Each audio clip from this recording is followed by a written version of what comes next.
وَلَقَدْ آتَيْنَا مُوسَى 9 آيَاتٍ بَيِّنَاتٍ فَاسْأَلْ بَنِي إِسْرَائِيلَ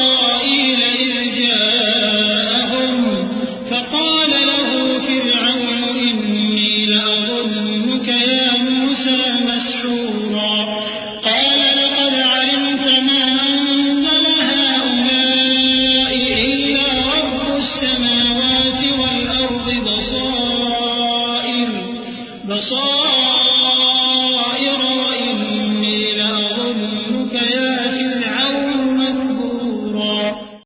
اور ہم نے موسیٰ کو 9 کھلی نشانیاں دیں تو بنی اسرائیل سے دریافت کر لو کہ جب وہ ان کے پاس آئے تو فرعون نے ان سے کہا کہ موسیٰ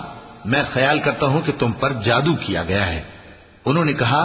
کہ تم یہ جانتے ہو کہ آسمانوں اور زمین کے پروردگار کے سوا اس کو کسی نے نازل نہیں کیا،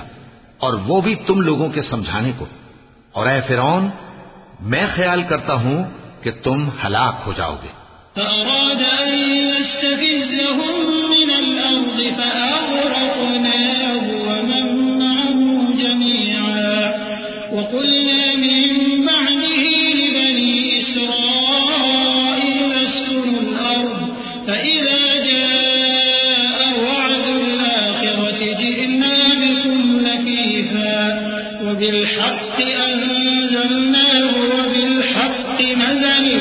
وما أرسلناك إلا مبشرا ونذيرا وقرآنا فرقناه لتقرأه على الناس على مكث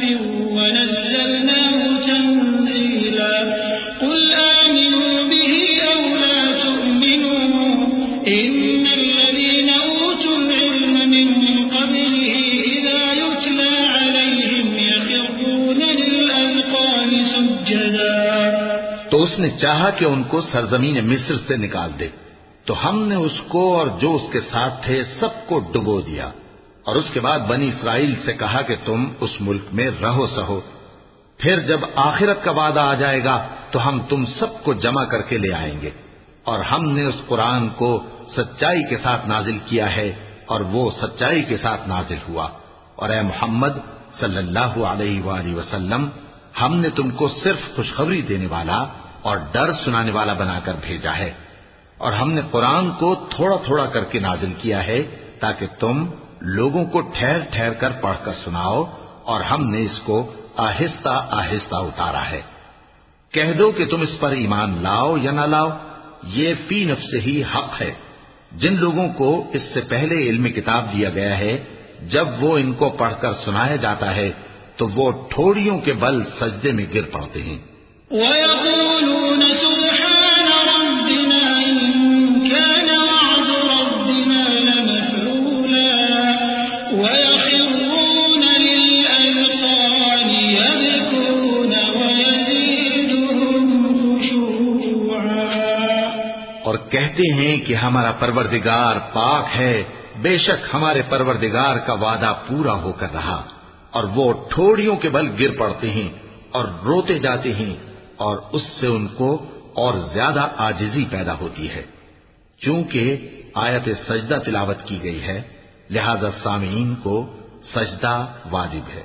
قُلِ ادْعُوا اللَّهَ أَوِ ادْعُوا الرَّحْمَٰنَ أَيًّمَّا تَدْعُوا فَلَهُ الْأَسْمَاءُ الْحُسْنَىٰ وَلَا تَجْهَرْ بِصَلَاتِكَ وَلَا تُخَافِتْ بِهَا وَابْتَغِ بَيْنَ ذَٰلِكَ سَبِيلًا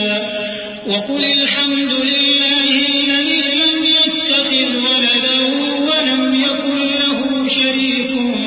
فِي الْمُلْكِ وَلَمْ يَكُن لَّهُ وَلِيٌّ مِّنَ الذُّلِّ وَكَبِّرْهُ تَكْبِيرًا۔ کہہ دو کہ تم معبود برحق کو اللہ کے نام سے پکارو یا رحمان کے نام سے، جس نام سے پکارو اس کے سب نام اچھے ہیں، اور نماز نہ بلند آواز سے پڑھو اور نہ آہستہ، بلکہ اس کے بیچ کا طریقہ اختیار کرو، اور کہو کہ سب تعریف اللہ ہی کو ہے جس نے نہ تو کسی کو بیٹا بنایا ہے اور نہ اس کی بادشاہی میں کوئی شریک ہے، اور نہ اس وجہ سے کہ وہ عاجز و ناتواں ہے، کوئی اس کا مددگار ہے، اور اس کو بڑا جان کر اس کی بڑائی کرتے رہو۔